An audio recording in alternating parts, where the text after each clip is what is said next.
മുൻ big boss താരവും അഭിനേത്രിയുമായ രേണു സുധിയുടെ അർബുദം നീക്കാനുള്ള ചികിത്സ ആരംഭിച്ചു കഴിഞ്ഞു.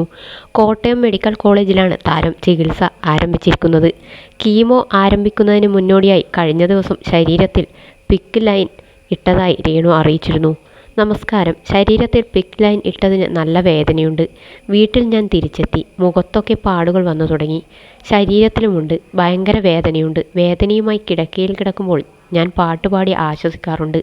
ആ പാട്ട് നിങ്ങളിൽ പലർക്കും അറിയുമായിരിക്കും. എങ്കിലും ഞാൻ എൻ്റെ രീതിയിൽ ഒന്ന് പാടുകയാണ് എന്ന് പറഞ്ഞാണ് രേണുവിൻ്റെ പുതിയ വീഡിയോ. കോട്ടയം മെഡിക്കൽ കോളേജിൽ നിന്നും രേണുവിന് നൂതന ചികിത്സയാണ് ലഭിക്കുന്നത് എന്നാണ് റിപ്പോർട്ടുകൾ. രേണുവിൻ്റെ പുതിയ വീഡിയോ വൈറലായതിനു പിന്നാലെ എന്താണ് പിക്ക് ലൈൻ എന്ന സംശയം പ്രേക്ഷകരിൽ ഉയർന്നു. കീമോയ്ക്കുള്ള നൂതനമായ ചികിത്സാ രീതിയാണിത്.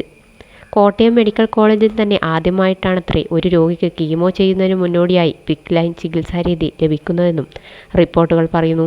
കീമോതെറാപ്പിയോ മറ്റ് ചികിത്സകളോ നൽകാൻ ഒരു PICC ലൈൻ ഉപയോഗിക്കുന്നു. PICC ലൈൻ എന്നത് നീളമുള്ളതും നേർത്തതും പൊള്ളയായതും വഴക്കമുള്ളതുമായ ഒരു ട്യൂബാണ്. ഒരു നഴ്സോ ഡോക്ടറോ ഇത് കൈമുട്ടിൻ്റെ വളവിന് മുകളിലുള്ള കൈയുടെ വലിയ സിരകളിൽ ഒന്നിലേക്ക് തിരുകും. തുടർന്ന് അവർ അത് സിരയിലൂടെ ത്രെഡ് ചെയ്യും. അഗ്രം ഹൃദയത്തിന് തൊട്ടുമുകളിലുള്ള ഒരു വലിയ സിരയിൽ എത്തുന്നതുവരെ. ചിലപ്പോൾ PICC ലൈൻ 2 അല്ലെങ്കിൽ 3 നേർത്ത ട്യൂബുകൾ കൊണ്ട് നിർമ്മിച്ചതാണ്. ഇവ ശരീരത്തിനുള്ളിൽ 1 ട്യൂബായി ബന്ധിപ്പിച്ച് ശരീരത്തിന് പുറത്ത് 2 അല്ലെങ്കിൽ 3 വരികളായി വിഭജിക്കുന്നു. ഇത് ഒരേ സമയം വ്യത്യസ്ത ചികിത്സകൾ നടത്താൻ സഹായിക്കും.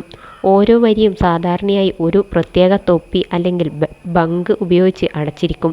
ലൈൻ ഉപയോഗിക്കാത്തപ്പോൾ അടച്ചുവയ്ക്കാൻ ഒരു ക്ലാമ്പ് ഉണ്ടായിരിക്കും.